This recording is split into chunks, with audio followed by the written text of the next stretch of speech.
Hello, creeps. This is Peter Lorre, here again to welcome you to the Mystery Playhouse. Tonight we bring you a story by Jonathan Latimer called Lady in the Morgue. It offers Detectives Crane and O'Malley the delightful problem of solving 3 murders and interviewing a lovely brunette, a lady who is mysteriously related to the unsolved crimes. Come with me to the morgue for the beginning of our little story, huh? Oh, don't let these stiffs bother you. Their troubles are over. But for those 2 detectives over there, the murders are just beginning. Come down these steps, right this way. Come. I'm going nuts hanging around here. Oh, stop squawking, O'Malley. 3 days just sitting in the morgue. I'm beginning to feel like a stiff myself. Look, I don't like it any better than you do, O'Malley, but we're hired as private detectives to sit here. And we're going to sit here until somebody identifies the dame's body. Okay. How do you know Alice Ross isn't Alice Ross? Why don't you stop being a jerk? That name's a phony. You know, Crane, the whole thing seems phony to me. What? Who is this rich New York guy, Cortlandt? He hires us by a telegram. We've never seen him. And why is he so interested in this little blonde who commits suicide? Look, I don't think it's going to do any good, but I'm going to tell you for the last time. He thinks it's his sister, Catherine Cortlandt. She ran away from home a couple of years ago, chasing after some musician. Yeah, gee. Hey, that's the desk bell. Looks like the morgue's got a customer. Lieberman, the attendant, ought to answer it. Where is he? Where is he anyhow? Down in the vaults with the stiffs. Well, then maybe we better answer it, O'Malley. Might be somebody to claim the body. Looking for someone, mister? For a couple of private detectives, Crane and O'Malley. Oh, I'm Crane. And that character over there is O'Malley. Well, my name's Cortlandt. I sent you that wire. Oh, come right in. Glad to meet you. Me too. Delayed in New York, expected to be here yesterday. What about the girl? No information yet, Mr. Cortlandt. And if you think she might be your sister, Catherine, why, you can identify yourself. Why, yes. Where? This way, Mr. Cortlandt. Thanks. The body's down in the vaults. Lieberman, the morgue attendant, you see, he's down there. I'll wait here for you, Crane. I can't stand looking at that girl again. Come on. Stick with the client. Oh, okay. Watch your foot, and the stairs are slippery. Oh, yeah. Thanks. Now, what makes you think this Alice Ross girl might be your sister, Mr. Cortlandt? Well, just what I read in the New York papers, that's all. Blonde girl, blue eyes, suicide. Also, my sister Catherine wrote us about 2 months ago that she was finished with her old life. She ran away from home with the musician 2 years ago. And... the body's in here. Oh. Lieberman. Hey, Lieberman, where are you? I thought you said Lieberman was down here, O'Malley. Yeah, I saw him go down about 20 minutes ago. Come on, Mr. Cortlandt. The body's on tray number 27. Oh, yes. It's 4, 10, 14... 17, 25, 27.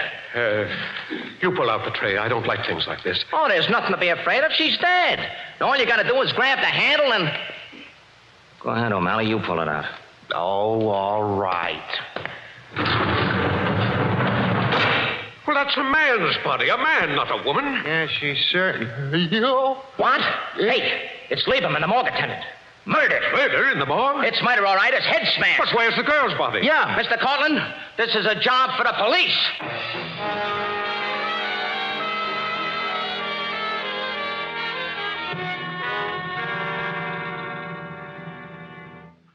I don't give 2 hoots about your private detective credentials, Crane. But, Lieutenant... Not yours either, O'Malley. Now, look, a man was murdered in the morgue today and a woman's body was stolen. And you and O'Malley and this fellow Cortlandt were the only ones who could have done it. Why don't you stop acting like a movie cap, Lieutenant Grady? What? Think it through. Cortlandt is my client. He hired O'Malley and me to learn if the girl is his sister. Right, I sent Crane a wire from New York. All right, skip the details. Ah, use your head, Lieutenant Grady. You're forgetting a couple of things. Huh? You remember that Lieberman, the morgue attendant, had a handful of red hair in his hand. Have O'Malley and Cortlandt got red hair? Have I? Huh? You know darn well you have. And we also know that somebody held Lieberman from in front while someone else slugged him from behind. Otherwise, why would Lieberman's wrists be torn and bloody? Okay. Lieberman had the hair in his left hand. Now, if I were holding your wrists, I'd be holding your left wrist with my right hand, wouldn't I? I'd be holding your weaker hand with my strongest. All right. Now, what are you trying to prove? We're trying to prove... One at a time, O'Malley. Okay, go ahead, Crane. Thank you, Professor. We're trying to prove that whoever held Lieberman's hands was red-headed and left-handed. And none of us are left-handed or red-headed. All right, Mr. Cortland, pipe down. Crane, go on from there. Lieutenant, we're going to find that missing body for you. All right. All right, Crane. But if you're getting away with something new and something right now, it's only temporary. All right. Come on, O'Malley. And look, don't forget, Crane, one false step and I'll pin the whole thing on you. But permanently. You shouldn't have slammed the door, Crane. You'll make him mad. Well, what happens now? You're going back to your hotel, Mr. Cortland, and wait there till you hear from me. O'Malley and I got to pay a visit to the apartment where the missing body hanged herself.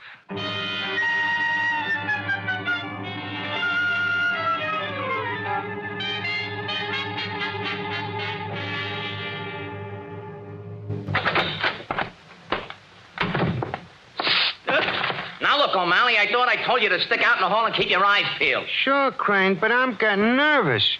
Found anything yet? Nope. One funny thing, though. Alice Ross left a lot of brand new dresses here, in this closet. Look, never been worn. But not a pair of shoes in the place. That don't make sense, Crane. You're telling me. O'Malley, take a look at this bathroom door.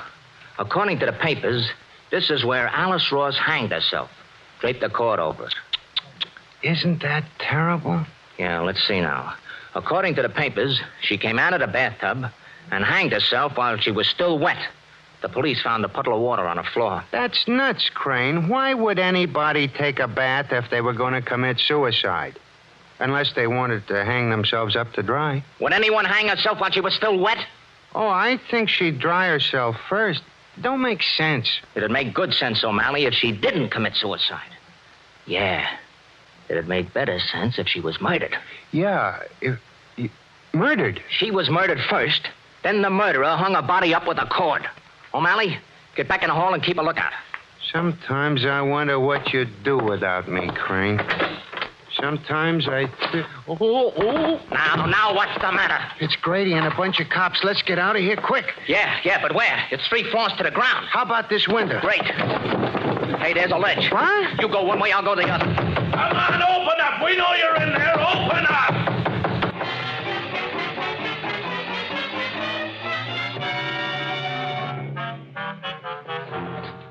Now, if I can hide in this room until...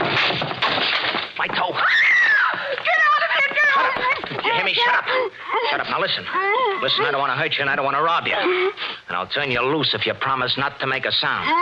Now, remember, if you make a sound, you're going to get hurt. Is that clear? Okay. You already hurt me. You hurt my mouth. What are you doing in my bathroom? What do you want anyway? Now, listen, honey, I didn't want to duck through your bathroom window. It was just convenient, that's all. Well, get out. When I'm ready. Hey, nice apartment you got here. Mind if I look around a bit? If you don't get out of here, I'll phone the police. You don't have to phone, sister. They're right next door. What? Yeah. Did you know the girl next door, the one who hanged herself? Alice Ross? What's that to you? And keep out of my clothes closet. Now, listen, baby. You're a beautiful hunk of flesh, and I'd hate to get rough with you. But I like answers to questions when I ask them. Now, let's begin again. What's your name?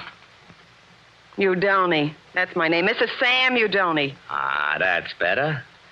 Now, about the girl next door. I don't know anything about her. Don't lie to me. I'm not lying. Maybe so, but this clothes closet is very interesting. Very. Why, you know... Watch it, baby. Now, tell me this. Why have you got 2 different sizes of shoes there in the shoe closet? Oh, and dresses. In 2 different sizes. 2 complete wardrobes. It's very simple. Some of them belong to my roommate. She's a blonde. She dresses different from me. Thought you just said your name was Mrs. Udoni. Mrs. Sam Udoni. My husband's a musician. He travels with bands. He's away all the time. Yeah? What are you asking me all these questions? Your husband forgot to take his trumpet. Why you... Now, don't get sore. I'm getting out. I just heard the cops next door go down the hall. I'm, kind of sorry we met this way. You are a beautiful doll. Don't be insulting. I always like long black hair, the kind that comes out of a bottle. Oh. And don't be surprised if Papa comes back sometime. Get out. Get out, do you hear? Get out before I kill you.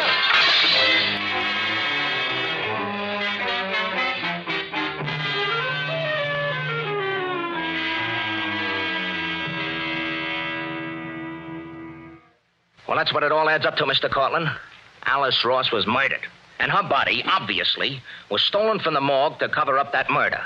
And if this girl was murdered, and she turns out to be your sister... My sister is alive, Crane. I've just found out. What? Mr. Cortland? Oh, you heard from your sister? Yes, she's alive. So, as she's obviously not the dead Alice Ross, I'd like you both to drop the case. Oh, yeah. Well, I'd like to do that, Mr. Cortland. I'd like to very much, but one small difficulty. You see, Lieberman, the morgue attendant, was murdered. And I'm still kind of a suspect, and so is O'Malley. And so are you. What? Right. Right. And the only way we can clear ourselves is to break the case ourselves. Right. Right. Besides, I think I know who helped to kill Lieberman and snatch the girl's body. You do? Who? An undertaker.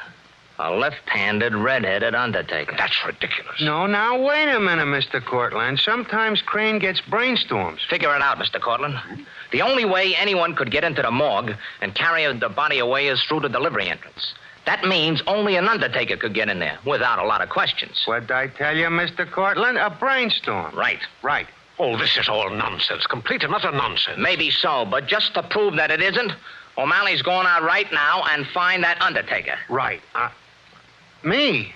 Where am I going to find him? You'll find him easy, O'Malley. Sure. I'll find him easy? Well, if this is the only way we can clear ourselves, as you say, why, I ought to help find this undertaker. Fine, Mr. Cortland. Now, let O'Malley cover one side of town and you cover the other. We'll meet here in 4 hours. And what about you, Crane? What are you going to be doing? Me? Didn't I tell you? I got a date with a gorgeous brunette.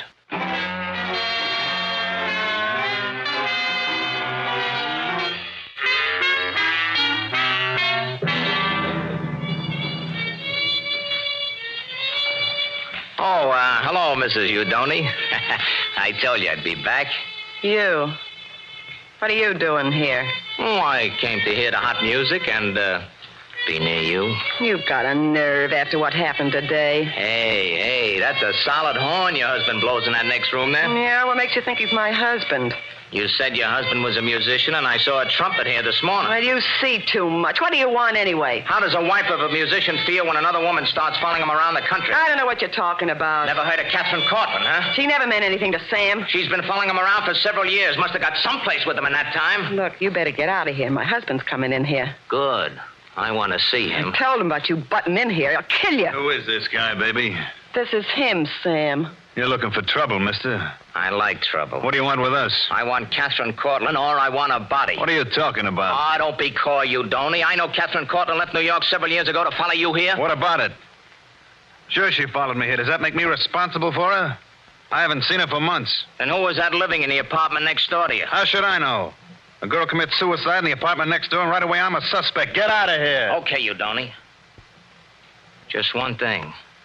You see this nice shiny badge? The body of the blonde who was murdered in the apartment next to yours. Apartment? Murdered? What do you... The papers said that... Sure, the paper said suicide, but she was murdered, you Donny. Murdered. And her body will be in a city morgue in 4 hours, and I want you to come and take a look at it.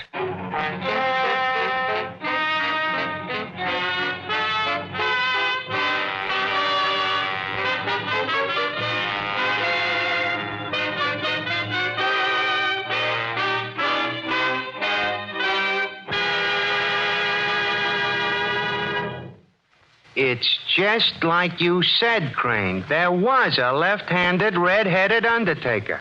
Only there isn't any more. What do you mean? Yeah. I went to his place, rang the bell. No answer. I went in, and there he was murdered. What? Murdered? Yep, stuffed in one of his own coffins, a knife right through his heart. Police hadn't even been there yet. Oh, this is incredible. Well, didn't you look around, O'Malley? I'm no dope. No? I looked at his books, and I found out that a girl named Alice Hughes was buried today, Forest Tree Cemetery. That's our blonde. You're wonderful, O'Malley. I love you. Ah, it was simple. Now, we gotta move fast. Get out to the Forest Tree Cemetery, get that body, and return it to the morgue. How about me? You come along too, Cortland. Let's go.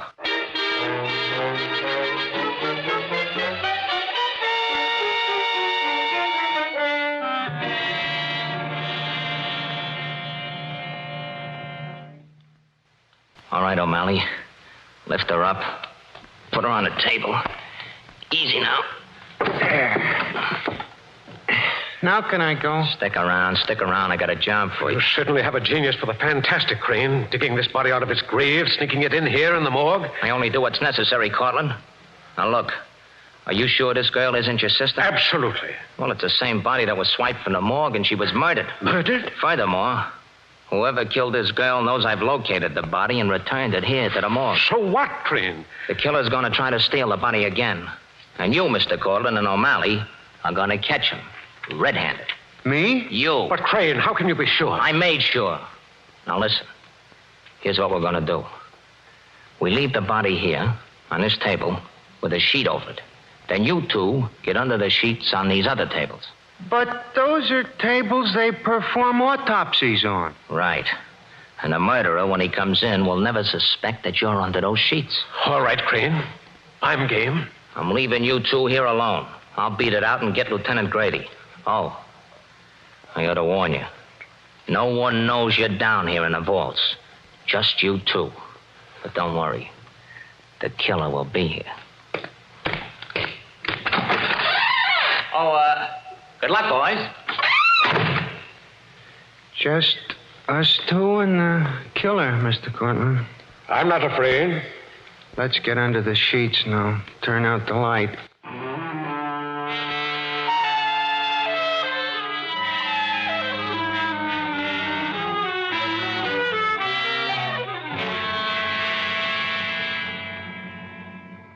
Mr. Cortland, will you do me a small favor? Why, certainly, O'Malley. What is it? Every now and then, reach over and pinch me. That will be a pleasure. Why? Every time I get under a sheet, I go to sleep. You don't mean to say you could go to sleep in a morgue, waiting for a murderer? Why, that's ridiculous. My mind agrees with you, but when my body feels a sheet, it goes to sleep. In fact, it's going now. O'Malley, did you hear that? What? I swear the door opened and closed. Shh. Listen. Footsteps. Oh, yeah. Keep the sheet over your face. Hey! Let go of me! Let go! Hey, Crane! I've got him! Crane! I've got him! Turn on the lights! All right, you. Come on. I got you covered. Now, come on, get up off the floor. Well, thanks, O'Malley. I knew I could depend on you. Right. Hey, this guy is Cortland. Now, you tricked me, Crane. You were waiting at the end of the hall all the time. And I suppose you didn't try to trick O'Malley and murder him in a bargain. Yeah, but I don't get it. Did Cortland kill Lieberman? Did he steal the body? Not so fast, O'Malley. Go ahead, go to the telephone and tell Lieutenant Grady to hurry over here to the city morgue. If he wants Lieberman's killer, I'll wait here. I'm still expecting Sam Udoni to show up and identify the girl's body. Oh, O'Malley. Huh? Another thing. Get me a bucket full of peroxide. A bucket full... Peroxide? Peroxide, I'll need it.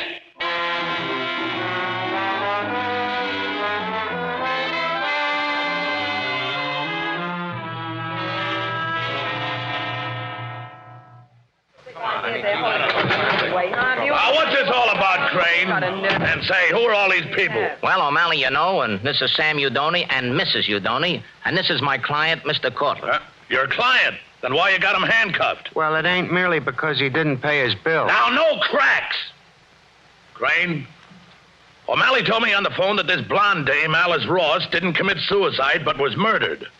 What about that? Well, that's right. Murdered.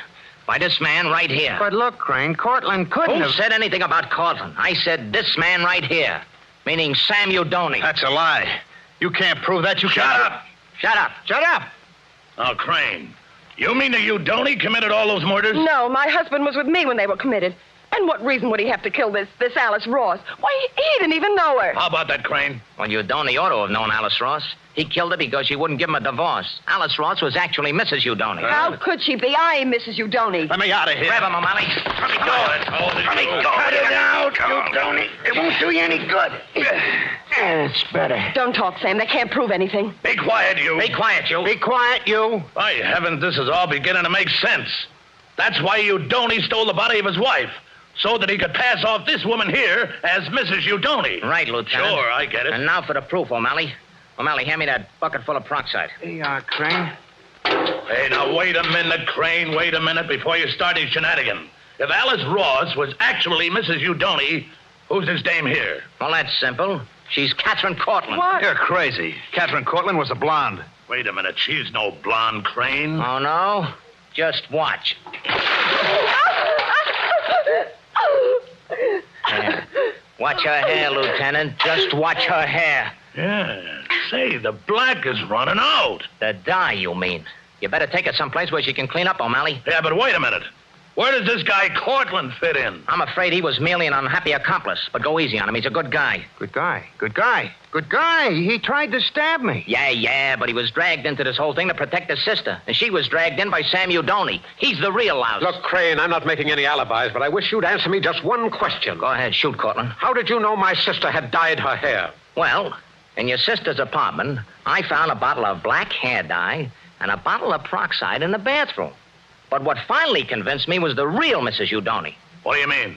You see, hair grows after death. And if you'll take a look at the dead girl's body, you'll see the roots of her blonde hair are all black.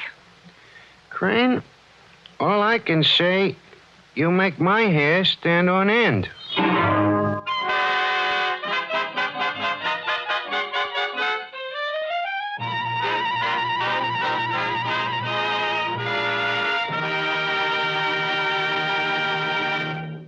And that was Lady in the Morgue by Jonathan Latimer.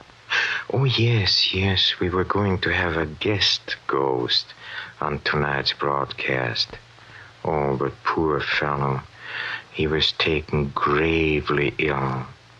The doctors have given up all hope. He's going to live. By the way, if you have any pet vampires you'd like to hear about on these programs, just drop me a line. Just give the letter to your favorite witch with instructions to take her broomstick and knock on the door of the Mystery Playhouse. Armed Forces Radio, Los Angeles, USA. Now it's time to close the doors before all these bats fly away. This is Peter Lorre saying good night. Sleep tight. This is the Armed Forces Radio Service.